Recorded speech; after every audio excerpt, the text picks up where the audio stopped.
Silva sempre participa conosco, a gente sempre abre para ela, que é também uma história muito bonita, uma indígena que se tornou deputada federal. Wari, tauma pereke onde ham, tontorona, tauma ha, karuta ima pereke, jono norana I urohopi tene. Na hora, então uma porerete, nhati, caramba mamahat.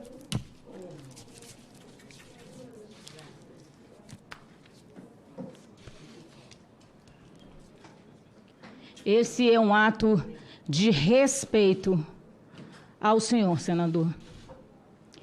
Ao senhor senador. E aos demais senadores que aqui se fizeram presentes e que representam o norte brasileiro. O povo do norte que geme e que clama por justiça. E que não quer mais ser sacrificado em nome de comunidades internacionais. Mas vamos lá. Por que desse ato eu quero me justificar? Quando o nobre senador falou que nasceu na beira de um rio, eu vi um comentário meio que jocoso, pelo menos foi o que transpareceu, sobre o aspecto da sua mão, pelo fato da sua mão estar bem nutrida. Então eu resolvi nutrir a minha mão na frente de todos para dizer o que isso me desmerece enquanto uma mulher do norte. Ou o que isso me desmerece como uma mulher nascida na Amazônia brasileira. Não me desmerece. Mas eu vejo aqui tantas e tantas coisas e eu apenas vou me prender àquilo que foi debatido aqui. Falam tanto em ancestralidade. Mas eu vou dizer uma coisa muito, muito, muito importante. Porque um povo que não preserva a sua identidade nem guarda a memória dos seus mortos não sabe de onde veio e nem sabe para onde vai. Foi dito aqui, tantas e tantas palavras falaram sobre textos, o espelho índio. Mas uma coisa eu vou deixar claro para a maior parte da sociedade que hoje nos assiste e vocês aqui. Nós somos obrigados a respeitar a nossa ancestralidade. Sabe por quê? Porque nos foi negado o direito de ser igual a outra sociedade. Nos foi negado e nos é negado todos os dias. Sabe por quê? Veja, eu uso óculos. Eu estou de salto alto. Oh, como assim? Uma indígena pode estar usando um salto alto? Ela deve estar traindo a sua ancestralidade. Sabe, aqueles que não galgaram, que não venceram a adversidade e a diferença, só tem isso, nada mais. Eu vi indígenas se matarem por um pedaço de roupa velha, enquanto nos forçavam a não ajudá-los. Sabe por quê? Porque era tradição eles se matarem. Ah, faz parte da ancestralidade estupro coletivo? Ah, faz parte da ancestralidade sacrificar crianças? Não, não pode fazer parte. Nós ainda continuamos em 1500, mas eu avancei para vir para o século XXI. Esta mulher indígena é formada em defesa química, biológica, radiológica e nuclear. Ah, eu deixei de ser indígena? No meu sangue corre o sangue indígena. Assim como corre sangue em todos vocês. E nem por isso eu vou desmerecê-los. Mas esse ambiente que se tornou mais um embate e piadas jocosas, eu vou falar sobre a crítica que a senhora fez, senhora ministra Marina Silva, à política nacional de integração, que dizia o seguinte: integrar para não entregar. E a senhora falou mal disso. Pesarou, dizendo que com isso o ambiente foi desmatado, etc. Não zombe daqueles que tombaram para que este território fosse uma nação constituída e que hoje a senhora representa. Nós somos uma nação. Homens e mulheres tombaram por conta deste território. E o integrar para não entregar significa honrar o sangue desses vultos heróicos do passado. Não podemos menosprezá-los. Mas eu vou mais além. A senhora vai representar o Brasil. A senhora vai ser a chefe da grande delegação que vai representar o Brasil na COP28. Então, a senhora vai dizer para eles que nós somos responsáveis por apenas 1% das emissões de gás carbônico na atmosfera. Eu vou parabenizar. Mas eu também quero que a senhora fale para eles, já que a senhora é a líder, mas conte para eles a verdade. A nossa verdade, porque a sua verdade, hoje, não é igual à nossa, daqueles que vivem no norte brasileiro. Não, não é. Se eu tiver que ir para minha aldeia, o Itapé, que fica a 8 horas de barco do Aramirã, que eu já vou levar mais 6 horas de carro para poder chegar ao polo principal. Eu estou lá, avise a Europa, a todos os países no mundo, que eu faço cocô na água, porque eu não tenho saneamento. Sabe por que eu não tenho saneamento? Porque nos foi imputado de que nós temos que manter a nossa cultura, enquanto a senhora vai no banheiro, a senhora vai ao banheiro. Eu tive a oportunidade de ir ao banheiro aqui. E é a melhor coisa ter dignidade para fazer suas necessidades. E sabe por quê? Lá na minha terra, nos povos Wayampi, nós fazemos cocô na natureza. Como eu já disse, nós somos obrigados a manter a nossa cultura. Nós fazemos cocô na água.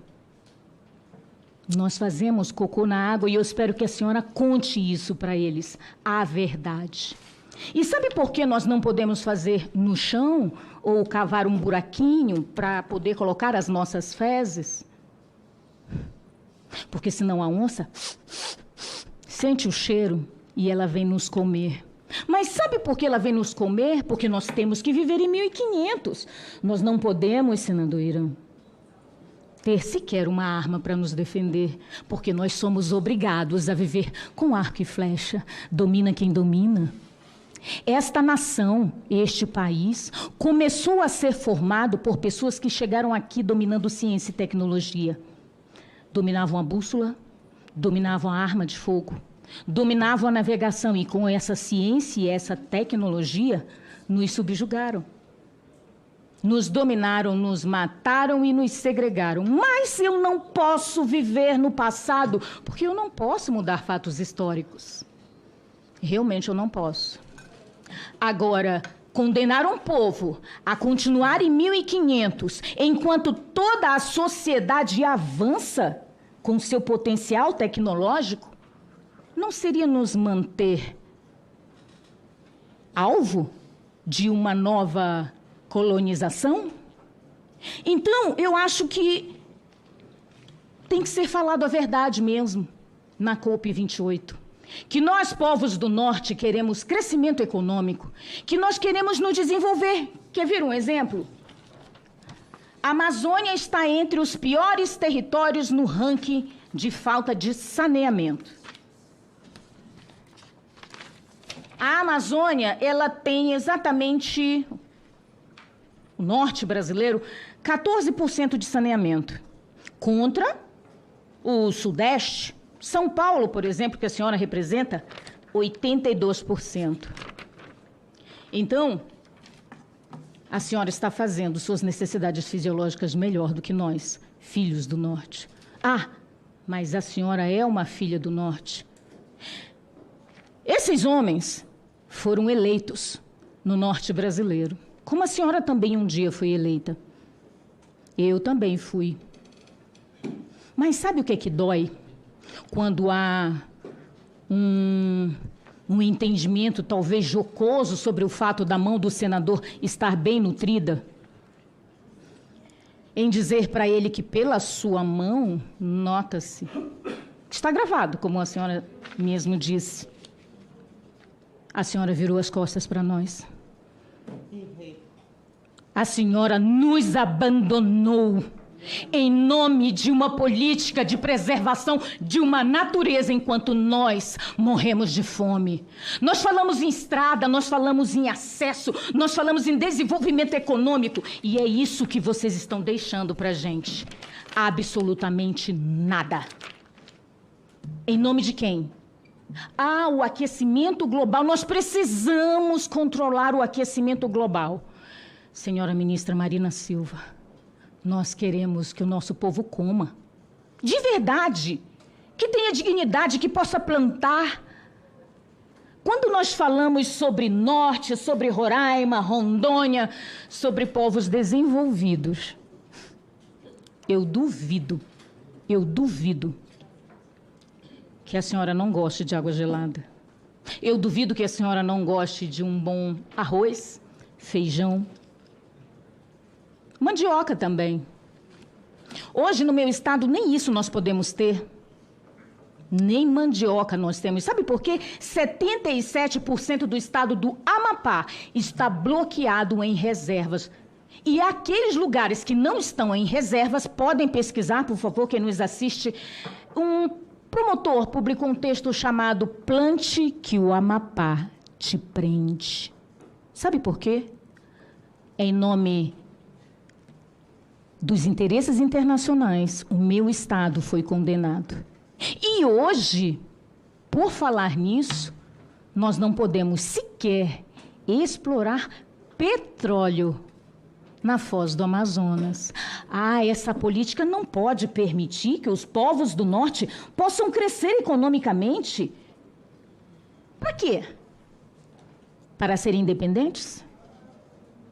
Por quê? Porque nós não podemos? Porque os povos do norte não podem se desenvolver economicamente como São Paulo, que a senhora representa. Porque até para eu concorrer, eu também tive que voltar para minha terra, porque não seria digno. Com todo o conhecimento que eu tive, eu aprendi no sul, no sudeste, maravilha, eu virar as costas para o meu povo e deixá-los à míngua, ainda fazendo cocô no meio d'água. Ainda sem poder sequer ter luz elétrica. Porque eu sou obrigada a manter a minha cultura e a minha identidade. É tudo que nós temos. Sabe por quê? Porque é tudo que nos resta. Porque vocês não nos dão a oportunidade do desenvolvimento econômico. Mas tudo aquilo que eu tenho, eu quero que o meu povo também tenha. Dignidade. E que coma e beba tudo aquilo que a senhora também come e bebe. E que todos os senadores aqui também comem e bebem. Então, que a senhora seja líder de uma delegação e que ela seja exemplo mesmo, como a senhora disse, que todas as atividades aqui, no nosso país, no Brasil, todas as atividades de proteção à natureza e ao meio ambiente foram desenvolvidas de forma voluntária. Voluntária? Não, senhora. Foram organizações não governamentais que, recebendo dinheiro internacional, publicaram as suas pesquisas impondo a fragmentação deste país e impondo sobre nós a responsabilidade de salvar o mundo, perdendo a nossa própria dignidade. Os povos do norte, da Amazônia brasileira, não devem mais continuar a pagar essa conta em nome de interesses internacionais. E que esta CPI das ONGs seja eternizada para que o povo brasileiro saiba o que realmente acontece na Amazônia brasileira, do qual vocês fingem defender, porque não defendem, porque nós estamos morrendo sem dignidade. E quando se fala em estupro, não podemos falar apenas do estupro Yanomami. Nós temos que falar das meninas ribeirinhas que são doadas também pelas próprias mães, porque elas não têm o que comer. Em nome do desenvolvimento e a manutenção do clima para outros países. Eu não posso condenar o povo do Norte em nome de interesses internacionais. E assim como a senhora defende esta pauta, eu defendo a integridade do povo brasileiro e do povo do Norte, do qual eu não abandonei. Obrigada. Obrigado, deputada. Ministro. Bem, eu acho que o senador Plínio de Arruda Sampaio tinha uma coisa que ele brincava comigo, que ele dizia que eu tinha síndrome de Poliana, que é de tentar encontrar algum ponto de contato, algum ponto comum, mesmo nas situações mais adversas, e eu tento fazer isso o tempo todo na minha vida.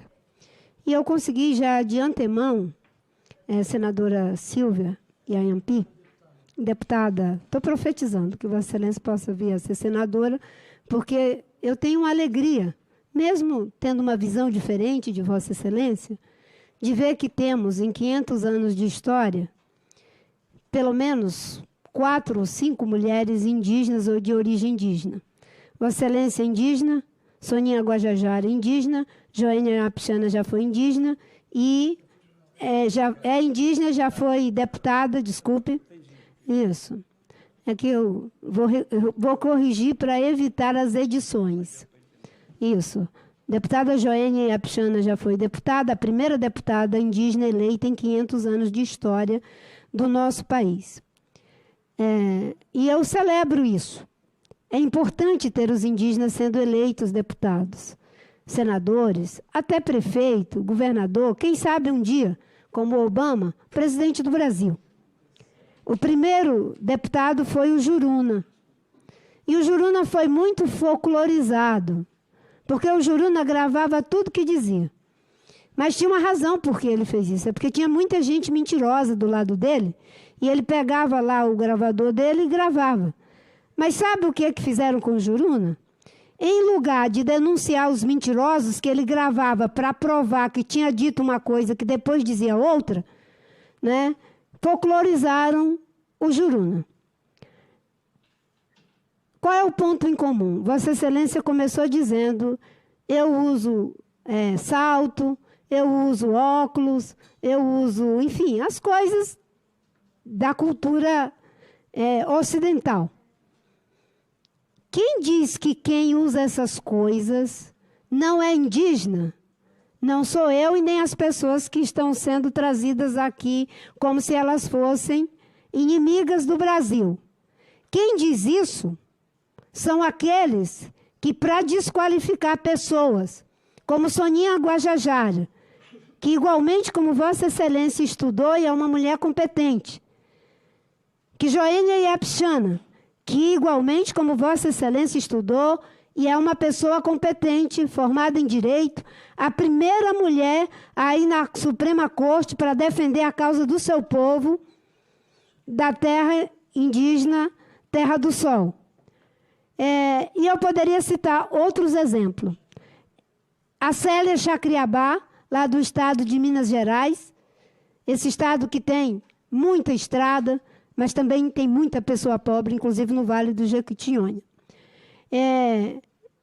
Essas pessoas dizem isso, usam isso para dizer que não é mais indígena. Fala português, não é mais indígena. Usa celular, não é mais indígena. Está andando de salto, não é mais indígena. Eu não concordo com isso. Temos um ponto de convergência. Vossa Excelência é uma autêntica indígena que teve a oportunidade de estudar. E eu peço a Deus que o seu conhecimento em tantos títulos seja colocado, como Vossa Excelência diz que assim o deseja, a serviço do seu povo e do povo brasileiro. Porque os parlamentares indígenas não defendem só a causa indígena. Eles defendem saúde, educação, desenvolvimento para todo mundo. Mas tem a maioria que quer manter seu estilo de vida, quer manter a sua forma de ser e estar no mundo. E esses devem ser igualmente respeitados. Igualmente respeitados. E eles assim o desejam, não é porque as ONGs fazem a cabeça deles, é porque eles pensam assim, agem assim, vivem assim, têm uma cosmovisão diferente da nossa de povo que tem a cosmovisão judaico-cristã com a ajuda da cosmovisão grega, sobretudo. Eu tenho profundo respeito pelas conquistas de Vossa Excelência. Agora, o que eu vou dizer na COP é que nós vamos continuar trabalhando para que não tenha desmatamento. O que eu vou dizer na COP é que eu vou continuar lutando para que os povos indígenas tenham o direito de preservar seu modo de vida. O que eu vou defender na COP é que a história do Brasil não começou quando os portugueses chegaram aqui com a sua tecnologia. A tecnologia dos portugueses, civilizatoriamente, não pode ser comparada com a tecnologia dos povos indígenas. Civilizações não se comparam. Não dá para comparar. Agora, eram 12 mil portugueses que vieram nas caravelas. Aqui tínhamos mais de 5 milhões de indígenas. Em 500 anos, foram eliminados 1 milhão a cada século. E isso parou graças à resistência do próprio povo, graças ao trabalho de pessoas como Dom Mosse Grec, graças ao trabalho de pessoas como Chico Mendes, que fez a Aliança dos Povos da Floresta, graças ao trabalho de Joênia, de Soninha Guajajara, de pessoas como Ailton Krenak, como Beto Baniwa, como Davi Yanomami, como a indígena Caiapó, que colocou simbolicamente o facão no pescoço do presidente da Eletrobras. Foi graças a pessoas como Tuíra e tantas outras que esse povo mantém a resistência e tem suas terras demarcadas. É um direito de quem acha que não precisa demarcar a terra, mas é um direito dos que acham que precisa. E é obrigação do Estado cumprir o artigo 225 da Constituição Federal. As leis não foram inventadas pelas ONGs. Elas foram pelo Constituinte originário, que estabeleceu que todos os brasileiros têm direito a um ambiente saudável. Eu agradeço, Vossa Excelência, por vossa intervenção. Divergimos, mas tenho profundo respeito por vossa história. Por último, o fato de ter sido eleita pelo Estado de São Paulo me enche de muito orgulho, porque o trabalho que eu faço é pela humanidade. O trabalho que essas pessoas que estão aqui tendo a sua honra tisnada é feito em benefício da humanidade. Agora, a derrota ou a vitória só se mede na história. A verdade se mede na história. E eu fico muito tranquila em relação a isso, porque ninguém é dono da verdade. Um esclarecimento. Eu não sei se o senador se sentiu ofendido. Eu fiz uma brincadeira. Foi uma brincadeira. Porque ele disse... Eu disse que tinha trabalhado na seringa. Ele disse, eu nunca trabalhei na seringa com uma senhora. E eu disse, pelas vossas mãos dá para perceber. Porque quem trabalha não foi porque as mãos estão bem nutridas, com creme ou o que foi. É calo mesmo. Não é? Quem trabalha na roça, quando o trabalho é duro, fica com calo. Vossa Excelência sabe disso. Quem é trabalhador rural sabe disso. Eu trabalhei. Obviamente que as marcas estão na minha mão, estão no meu corpo, estão em tudo que me diz respeito. Fiz uma brincadeira com o senador. Ele poderia ter dito o mesmo, quando eu disse, eu cortei seringa, eu coletei castanha, eu coletei cernambi, eu fui para o mato coletar cacau de macaco, eu fui para o mato coletar abil, guariúba, copaíba, tudo que eu conheço da mata e aprendi com o povo de Vossa Excelência, com os povos indígenas. Tenho muito orgulho desse aprendizado. O senador poderia ter dito, quando eu falei isso, ele poderia ter dito, pela sua mão se percebe. Porque a minha mão trabalhou duro, mas eu agradeço a Deus a oportunidade que Ele me deu, e não foi a mesma coisa para as minhas 7 irmãs e meus irmãos, mas por alguma razão eu estou aqui. E estou aqui para honrar esse compromisso.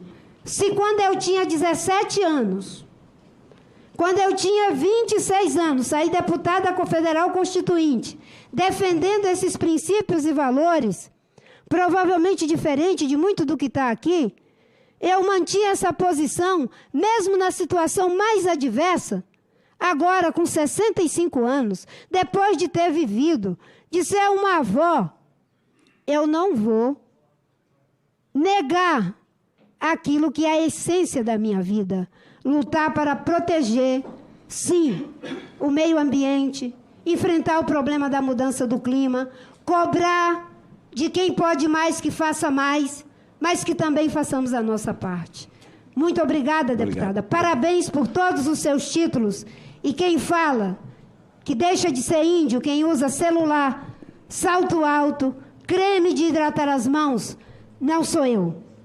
Isso é um discurso falacioso daqueles que querem desrespeitar a condição étnica de um indígena. Alguém não deixa de ser italiano por morar no Brasil. Eu não vou deixar de ser quem eu sou em função de me mudar para um outro país. Por que que os indígenas têm que deixar de ser quem são? Porque vão para a faculdade, porque usa óculos, porque usa celular. Acho que Vossa Excelência deu um testemunho favorável a que não tenhamos preconceitos contra estilo de vida. Obrigado. E é uma escolha que tem a ver com uma visão de mundo, uma forma de ser e estar no mundo. Existem aqueles que estão identificados com essa forma de ser e estar no mundo. Existem aqueles que se desidentificam. Os processos de desidentificação são irreversíveis. Mas a sociedade, a humanidade, funciona dessa forma. Os que continuam identificados com essa cosmovisão não é porque são manipulados, é porque não tem como ser diferente. Obrigado, ministro. Obrigado. Só colocar a questão, quer me derrubar, Márcio? A questão da mão, eu entendi e brinquei. A minha mão é mão de escritor, né? Escritor não pode ter calo na mão, né? A minha mão é a que aprendeu a doar, não é a que pune. Então, a que doa é sempre assim. Não me ofendeu não, ministro, viu? Eu falei aqui, no depoimento do Isa, que me ofende muito mais eu estar onde estou, imaginando como é a vida lá dos meus amigos ribeirinhos. Porque não tem roupa, né? Hoje o político não dá mais camisa. Quando dava, eles tinham. Então, me ofende muito esse já tratamento. Deram espelho também, senador? Espelho, lá atrás, Esse sentimento que a gente tem, viu, ministro? Eu queria pedir, visite a reserva Chico Mendes. Não avise que vá, não. Por favor, faça isso. E me diga. Não, ministro, vá agora. Vá agora, por favor, vá agora e veja. A ponte que o agente CMBio derrubou com motosserra, para não deixar as crianças evitarem 20 quilômetros para ir para a escola que só cabe 70 pessoas. Vá lá e veja que o seringueiro está tirando 5 quilos de seringa por dia, a R$3 o quilo. Vá lá, eu sei que a senhora é sensível a isso. Vá lá, faça como a gente, veja. Eu sei que a senhora ouve, e nem pode, né? Quem está no cargo ouve muito dos assessores. Mas vá lá para a senhora ver, depois a senhora me diga. Eu sinto que a senhora é uma pessoa que sensibiliza com isso, que assim como a gente veio, faça uma visita à reserva Chico Mendes, depois a senhora me diz. Faça, mas não avise para o seu staff, não. Vá só com segurança, vá lá e percorra aquela coisa que a gente foi, aquela estrada de seringa que a gente foi. Nós percorremos a estrada, é como antigamente ainda, ministro. Aquela tigela, ele vai até o final, sangra a seringueira e vem colhendo. O Brasil, 1% sabe por que de borracha. Os seringueiros são considerados populações tradicionais? O curso eu conversei, eles dizem que não é porque eles querem, não. Não, mas Vossa Excelência conversou com alguém que é ligado a família de Raimundo de Barros? Não. De Júlio Barbosa? Mas, de Dona não. Maria Lino? De Dona Antônia da Pimenteira? Mas eu conversei com a Dona Rosângela. Bota aquele vídeo do vereador, que eu conversei com o vereador. Que vem da ancestralidade da luta dos povos tradicionais da reserva? Não, da Se Vossa Excelência conversou com quem invadiu a reserva, não. É uma outra coisa. Não é de associação, não são invasores, não. Ser de associação não significa que vem. Eu sei exatamente para nós, quem quando são é associação para vocês, vale a pena ouvir a associação. Não é isso, não. Né? É que a reserva foi criada com uma finalidade. Ministra, todos na reserva. Ministro, é escravidão aquilo. Não é o critério, senador Márcio. Não é o critério ser pobre. Para mim, não. É ser das comunidades tradicionais. O critério é que vocês apostam que lá teve invasores. Isso é uma discussão longa. Mas eu quero dizer que esses que vocês consideram invasores, que já estavam lá quando foi criada a reserva, é tudo gente pobre. Quando vocês falam, parece que é o pessoal capitalista, malvado, com grande fazenda, com latifúndio. Não é nada disso. Não, porque esses não chegam nem perto da reserva. Todos eles que estão lá dentro, pobres. E eu ouso dizer que se fosse feito um plebiscito, eles iam querer mudar de reserva extrativista para outra coisa. Com certeza. Olha só, isso é um vereador, representante da população. Bota esse vídeo do vereador. É vereador, né? Estive ali há 6 meses atrás na comunidade por nome de Espalha. Está aqui o que o CMBio fez lá no Espalha. Não existe, isso aqui não existe em canto nenhum. Por que não existe? Nós sabemos que as nossas condições aqui de ir e vir na zona rural é ponte, e essas pontes é de madeira. Por sinal, os assoalhos dela é madeira de lei. Eles cortaram, e o rapaz do CMBio que cortou, eu disse, isso é um absurdo e um abuso de autoridade. Ele me respondeu, cortei, e se colocaram novamente, cortamos de novo. Lá existe uma escola estadual com mais de 70 crianças, 80 crianças estudando nessa escola. Isso para mim é um absurdo, nós não podemos aceitar esse tipo de abusos de poderes que venham para amordaçar ao quanto eles eram para levar a educação. Se a madeira é ilegal, que faça de estrutura metálica, que pegue esse dinheiro da ONG e usa para fazer de ferro, mas o que não pode é tirar o direito de ir e vir das pessoas. Como que uma terra, ela vale 30 mil, 100 mil, e eles vão lá e dão uma multa de 1 milhão? Como que esse pai de família vai pagar essa multa se a terra não vale 100 mil? Sou com esse pessoal aí. Agora falava sobre a poluição, já que você tem tanta paciência. É um vídeo quando ele destrói as dragas. Eu não sou a favor de draga, não, tá bom? Só para dizer isso. Quando ele destrói as dragas, olha só o estrago que fica no rio. Tem aí. O que eu digo é isso, ministra. Vão lá em nome, né, de manter o meio ambiente, estragam com o meio ambiente, cagam com o meio ambiente. E é o que fica lá. Fica lá, aí o pessoal que vive, aí não é indígena, aí não tem problema, né? Ribeirinho pode o peixe morrer, pode o rio poluir, e eles não tem problema nenhum. Mas se for dos indígenas, teriam. Então a gente quer, acaba sendo direito. Pode mostrar aquele vídeo? Pode mostrar, Renata, por favor, aí a gente encerra essa fase de vídeo. Estou passeando aqui no Paraná do Martelo, daí as autoridades falam que nós garimpeiros poluem. Espia só aqui esse óleo aqui descendo no Paraná do Rio Marmelo. Nós vamos ver de onde está vindo esse óleo. De onde está vindo esse óleo aqui, entendeu? Nós vemos aqui, e com certeza aí na frente tem uma porta queimando. Estava dentro dessa draga aqui, ó, dessa draguinha aqui que foi incendiada pela Polícia Federal. Pela Polícia Federal. Mais outro galão de óleo aqui, coando. Olha aí como ficou aí. Tudo óleo preto aí. Tá? Isso porque é o garimpeiro que... Os peixes aí, ó. Olha o que eles fizeram. Viu o que eles fizeram na água aí, ó, contaminando tudo. Os peixes aí, ó, tudo morto. Olha como tá aí por fora aí, ó. Só a explosão que eles fizeram. Peixe morto.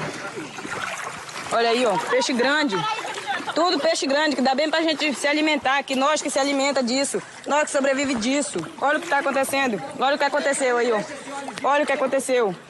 Diesel na água aí, ó. E aí, ó, o que aconteceu? Os peixes tudo morto. Agora, tá tentando apagar, a água tudo poluída.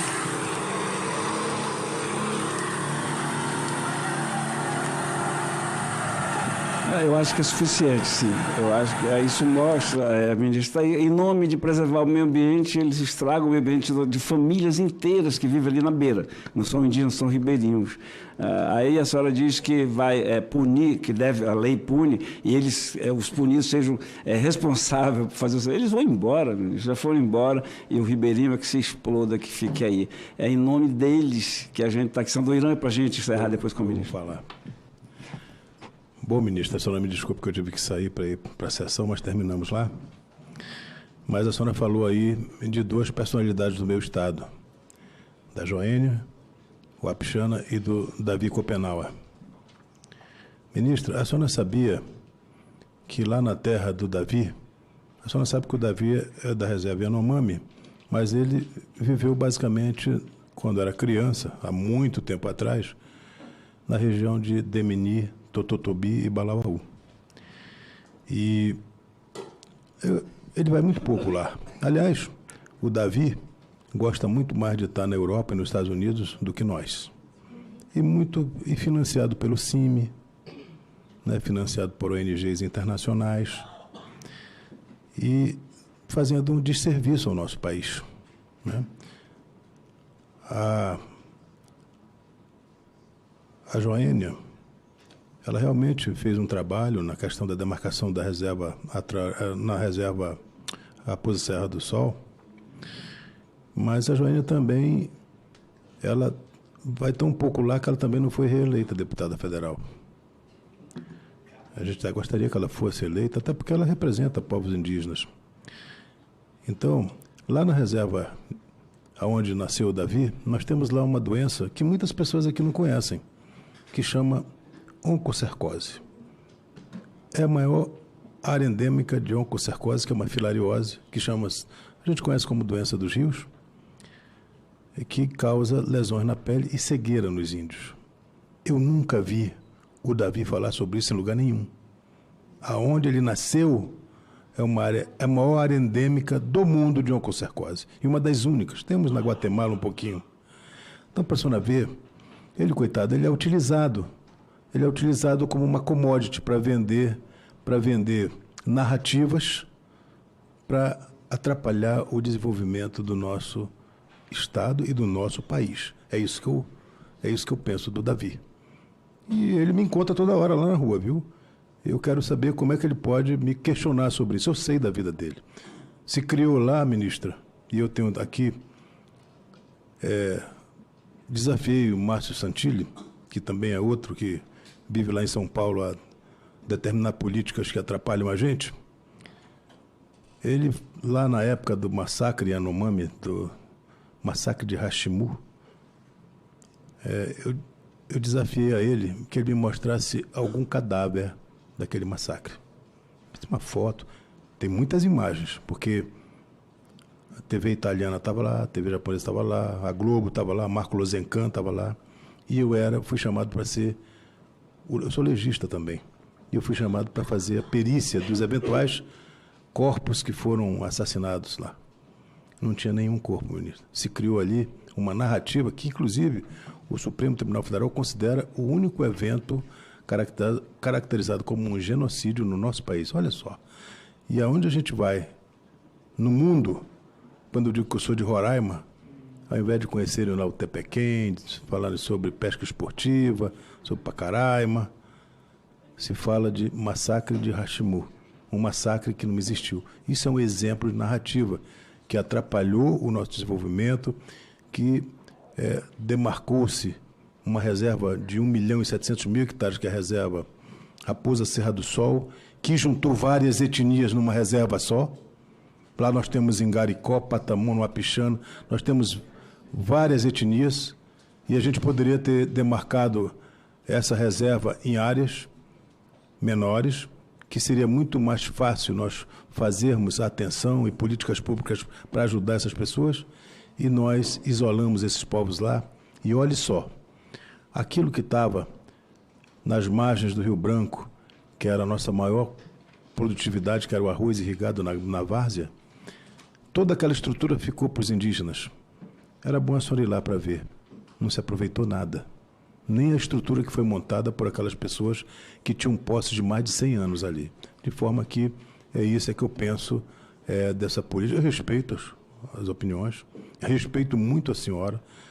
A senhora tem convicção, mas eu volto a dizer, a senhora é utilizada por forças internacionais para atrapalhar o desenvolvimento do nosso país. Muito obrigado. Responde e já pode fazer suas considerações, tá bom? Bem, primeiro eu quero repelir veementemente a desqualificação que está sendo feita do Davi Yanomami, da Joênia Apixana e de todos os indígenas que pensam diferente de Vossa Excelência. Eu não sei se Vossa Excelência escutou a intervenção da deputada Silvia, mas ela começou dizendo que ela usa salto alto, que ela usa óculos, que ela usa creme de hidratar a mão e que ela tem vários títulos acadêmicos e que, mesmo assim, isso não a torna menos indígena. E eu concordo inteiramente com ela. O Davi Yanomami aplica-se o mesmo. O Davi Yanomami é o porta-voz do povo Yanomami. Ele prestou um grande serviço e continua prestando ao seu povo. O vosso Estado ainda vai agradecer aquela terra indígena Yanomami.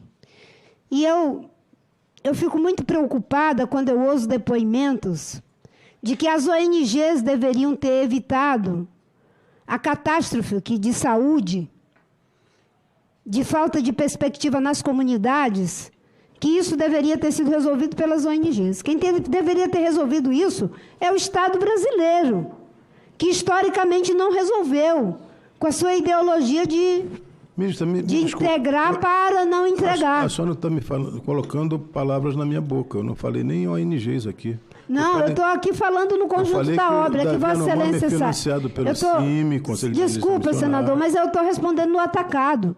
Vossa Excelência saiu corretamente para vossas atividades. Não, eu fui abrir a sessão no Senado. Vossa Excelência tinha dito, eu entendi, eu vi. Correto, eu fui senador, eu sei que é assim. E teve outras intervenções, então eu estou pegando aqui o conjunto da obra. Então, quem tem que resolver isso não são as ONGs, quem resolver isso é o Estado. Quem tem que resolver uma coisa dessa magnitude não é os 3 bilhões do Fundo Amazônia, são os bilhões dos impostos brasileiros que devem ser usados para indígenas, não indígenas, preto, branco, todos os brasileiros e brasileiras. É nesse sentido que há uma diferença. Há uma diferença de pensamento, isso se explicitou aqui. Temos perspectivas diferentes em relação à questão do enfrentamento. A senhora me dá licença um momento, por favor? A senhora falou desde cedo, eu ouvi com muita atenção. É que na sua pergunta, me feita antes de eu sair daqui, a senhora me perguntou o que eu fiz pelos Yanomami. Não perguntei se Vossa Excelência tinha votado alguma emenda. Não foi o que o senhor fez. Entendeu? Se o senhor tinha colocado alguma emenda, agora, no orçamento agora. Eu volto a lhe dizer. A CASAI, aquela CASAI que tem lá, que a senhora, não sei se a senhora acompanhou o presidente Lula, que ele foi lá. Aliás, ele foi lá no Estado, ele só foi exatamente falar sobre a questão dos índios, infelizmente, porque lá nós temos uma crise humanitária, um êxodo humano, o maior êxodo humano desse século, que é o êxodo humano que vem da Venezuela, esse governo tirano da Venezuela, que hoje, inclusive, esse governo, ministra, na próxima semana está fazendo um referendo para ver se o povo aprova que esse governo venezuelano invada a Guiana. Olha só, que coisa grave, que coisa grave. O mundo todo sabe. Então, lá no nosso estado, que estava toda aquela celeuma de entrada de cerca de 500 a 800 venezuelanos por dia, tudo bem, se priorizou a questão indígena, questão de opção. Mas, volto a lhe dizer, aquela estrutura que eventualmente vocês tiveram ali foi construída na minha gestão. Eu consegui o recurso com o governador, com o presidente, como é que é o nome dele lá que eu estou esquecendo aqui, o Fernando Henrique Cardoso. e fizemos aquela casaia, porque também ali, ministra, os antropólogos diziam que a gente tinha que deixar aquilo de taipa, na lama, e que era para as pessoas, os indígenas que vinham das comunidades indígenas, Você pode citar o nome de alguns desses antropólogos? Doentes, vou já lhe citar. Cite, por favor. Bruce Albert é um deles. Bruce Albert você não conhece. Franco Marroquino, que foi um dos que criou essa narrativa desse massacre Yanomami. Mas, ali, quando eu comecei a construir, senador Márcio Bittar, eu fui muito atacado lá, porque diziam que eu queria tirar as características culturais dos povos indígenas que vinham se tratar na cidade. E a gente não tinha nenhuma estrutura para receber com dignidade aquelas pessoas que ficavam ali num ambiente extremamente subhumano, com condições sanitárias indignas. Então, desde ali, ministra, eu tenho uma postura de realmente, efetivamente, ajudar comunidades indígenas, porque essas pessoas que vêm lá da comunidade indígena com problemas de uveíte, de catarata, por questão de oncocercose, elas são tratadas por nós. E eu não vejo ninguém daquelas comunidades, nem Carlos Aquino, Padre Carlos Aquino, que a senhora conhece, nem Davi Yanomami falar sobre isso. É isso que me chama a atenção. Mas que vivem por esse mundo afora. E, aliás, eu nunca vejo ninguém de cocá bonito lá no meu estado. Eu só vejo quando viajam, ou quando estão aqui fazendo manifestação. Lá eu não vejo. Todo mundo se veste como nós, anda como nós. Agora, quando sai, se cria toda uma imagem para reforçar narrativas. É isso que é o meu pensamento. Eu respeito muito a sua posição, aliás, lhe respeito muito a história. Nós saímos de lugares muito parecidos. Eu nasci lá em Tefé, no Médio Amazonas. E eu cheguei aqui com muito estudo, muito trabalho, muita dignidade, defendendo e ajudando as pessoas. Mas lá no meu estado, movimentações foram feitas que eu tenho certeza que aqueles que estão me escutando lá sabem e aquecem com o que eu tenho narrado aqui. Houve uma tentativa de tornar o nosso estado absolutamente subdesenvolvido. Imagine a gente só ter 8% da nossa terra. 8 ou é 12? Porque disseram que era 12. Não, a distância é pequena de tamanho, viu? Mas vamos colocar aí na metade? 10, para a gente não brigar. Mas é muito pouco. É muito pouco para um estado que tem como a sua principal atividade a agricultura familiar e o agronegócio. Eu acho que a gente precisa realmente mudar esse modelo, e eu volto aqui a dizer que no decorrer de todas essas oitivas que tiveram aqui, o que me foi muito, muito claro é que a grande maioria das ONGs, elas utilizam seus recursos, que são muitas vezes oriundos de capital internacional, para coisas que não têm assim, um direcionamento efetivo, não chegam na ponta, não melhoram realmente a vida daquelas pessoas. Você estava dizendo que o Davi é pai de Dário Yanomami, dono da associação que vendia cogumelo junto com Isa. Eu não tenho conhecimento disso, ela está me falando, eu não tenho conhecimento. Então, eu volto a dizer à senhora que no meu estado fica muito claro aqui também nessas oitivas que a maioria das ONGs, elas utilizam esses recursos, que a senhora já falou aí, que a senhora acha muito natural e que são avaliadas pelo TCU, enfim. Mas eu acho que não é muito ético a gente utilizar recursos para passagem, para contratar assessoramento, para contratar papers, e em detrimento de uma aplicação lá na ponta para as pessoas pobres e que mais precisam desses recursos, que são muito pequenos em relação à magnitude do que a gente preserva para o mundo, porque aquilo ali está se preservando para o mundo, não está se preservando para o Brasil e atrapalhando o nosso país. Senador Plínio Valério, senador Márcio Bittar, senhores senadores que participaram dessa audiência, senhoras deputadas, Em primeiro lugar, eu quero agradecer mais uma vez pela oportunidade de poder colocar aqui o meu ponto de vista, o que eu entendo como uma política pública correta para o desenvolvimento sustentável do Brasil, a preservação dos nossos ativos ambientais e de evitar que o Brasil sepulte as grandes oportunidades que ele tem em várias frentes, em várias dimensões. Na dimensão econômica, na dimensão social e na dimensão da sua diversidade cultural.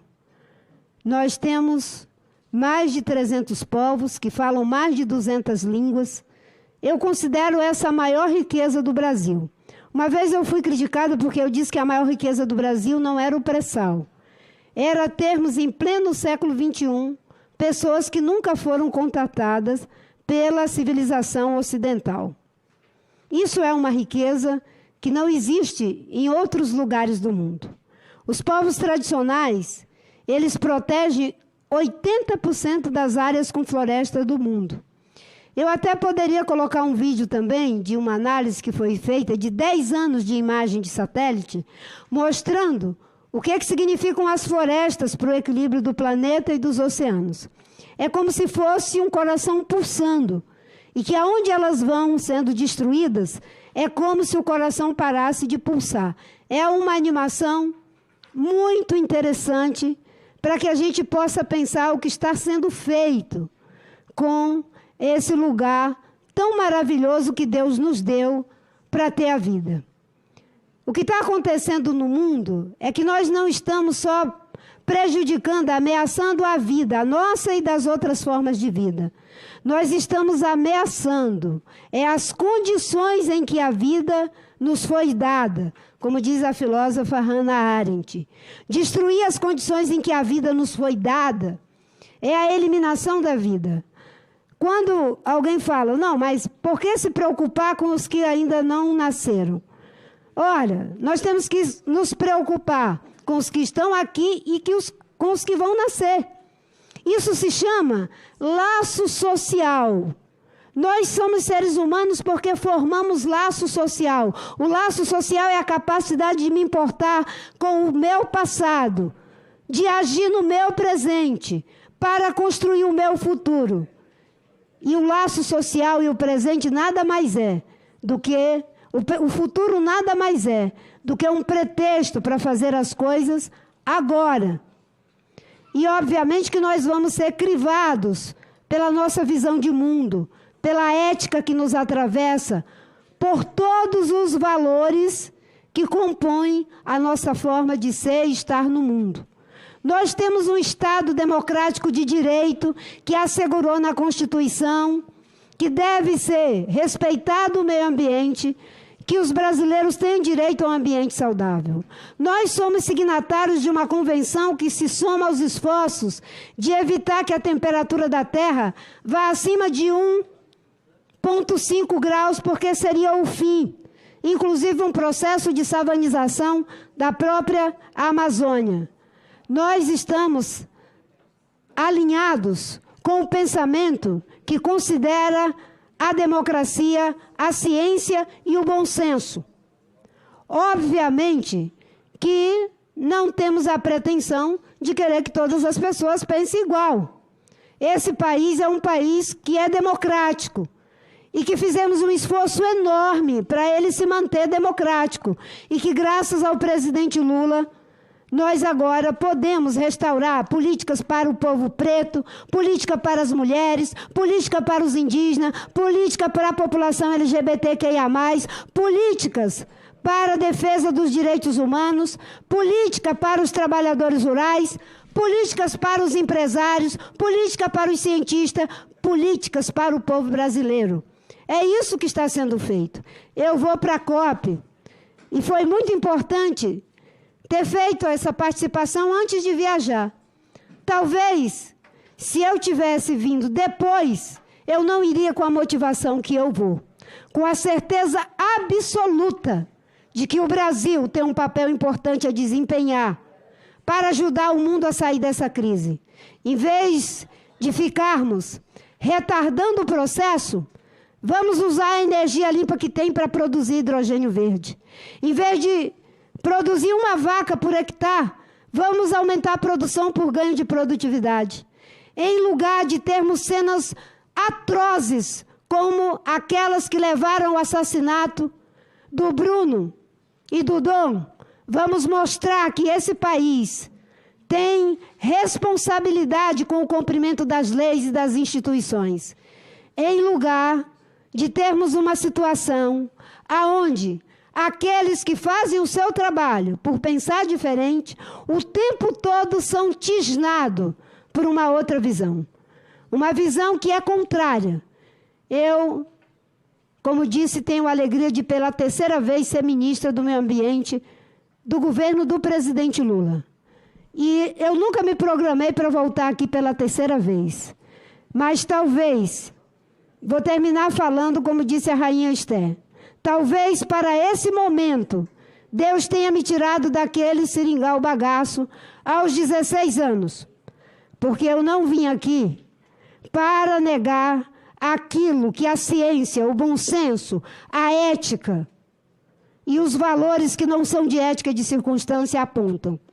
Vossas Excelências estão no vosso papel, defendendo vossos pontos de vista, inquirindo a quem querem inquirir nessa CPI, mas eu reitero de que em 1996 eu vi uma CPI igualzinha a essa. E aqui estavam 2 pessoas que foram massacradas nessa CPI. Só tinha eu para defender esses pontos de vista que eu estou defendendo aqui agora. Mas eu saio daqui com a convicção da frase do sábio Gilberto Gil. O povo sabe o que quer, mas também quer o que não sabe. E aquilo que o povo quer e não sabe que quer, nós é que temos obrigação de fazer. Eu saio agradecida por todas as perguntas que foram feitas, até mesmo da forma apimentada, ou até às vezes um pouco mais jocosa, mas isso é parte do debate democrático. Só numa democracia é possível isso. Se tivesse prevalecido aquela cena terrível de invasão do Congresso, de invasão do Supremo, de invasão do Palácio do Planalto, hoje, com certeza, talvez não fosse possível esse debate com essa liberdade de expressão. Eu tenho certeza que Vossas Excelências não se somam àquilo que aconteceu no dia 8 de janeiro. Não é isso, senador? Tenho certeza. Né? Isso. Tenho certeza que não se somam. E eu agradeço a Deus, ao povo brasileiro e ao presidente Lula, porque a barbárie não inviabilizou o futuro do Brasil. Mais 4 anos daquela concepção e o Brasil iria à ruína. O Brasil é um país soberano, mas responsável. Ser soberano requer responsabilidade. E aquilo foi o ato mais irresponsável que eu já vi na minha vida com a nossa Constituição, com o povo brasileiro, a nossa democracia e os interesses econômicos e geopolíticos do Brasil. Muito obrigada, senador Plínio Valéria, muito obrigada, senador Márcio Bittar. Quando Vossa Excelência visitou o meu gabinete, eu me lembro que eu disse uma frase para Vossa Excelência. Eu procuro ser muito cuidadosa quando eu me relaciono com as pessoas, porque a gente nunca sabe o que pode acontecer. E eu preservo, em primeiro lugar, a condição humana. E procuro fazer sempre aquilo. Quando eu estou falando sem a presença da pessoa, eu sou incomparavelmente mais cuidadosa. Quando eu estou na presença, aí eu procuro ser veemente. Muito obrigada. Obrigado, ministra. Senador Márcio, para considerações finais, nosso relator, o grande responsável pelo